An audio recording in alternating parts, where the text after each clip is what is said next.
Hi, my name's Mary from marysconcherry.com. Today I'm going to be showing you a little bit about Drypoint.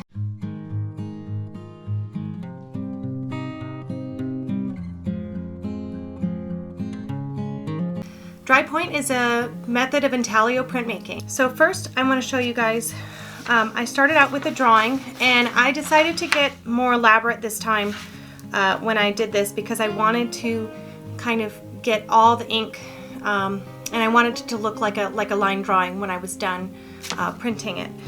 So I tried to get as many lines in here as possible. And so what I did was I took this piece of plexiglass. And I laid it on top of here, and then I started using some of these tools to start scratching into the plexiglass. Some of the tools you'll need for Drypoint is traditional etching tools. And so this one is actually a twisted etching tool. This one is called a hollow scraper, and this one I actually put some tape around here because I tend to hold it a little closer to the edge here.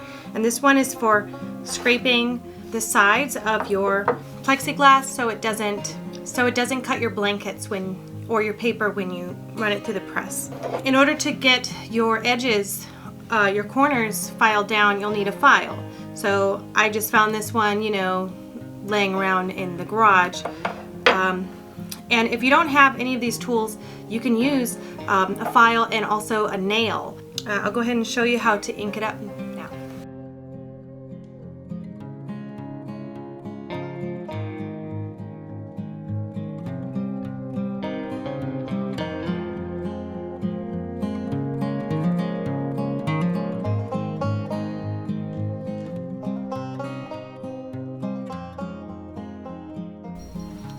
So I don't know if you saw, but I ended up using a razor blade to kind of scrape up all the ink. This is like the best way to save all the ink on your palette. And then anything left over, I just put a little bit of, this says Myers, but it's vegetable oil that I put in here. And I just use a paper towel to kind of wipe it up. But this way I have like a clean surface when I'm working. It. Also about the inks, I'm using relief ink, but I've used these before with etching and it works just fine. So, in case you're wondering, these are Calico Cranfield traditional relief inks, but I've used all kinds of them.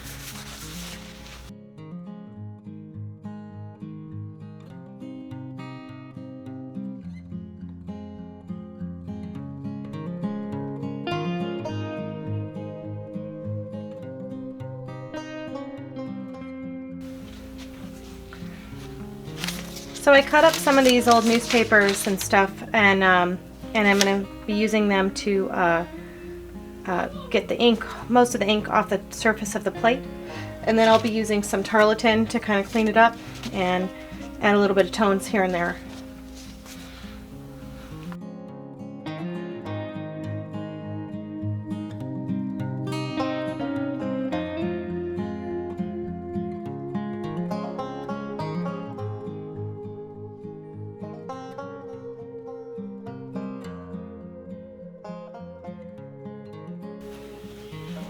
Okay, so this is just about ready to print.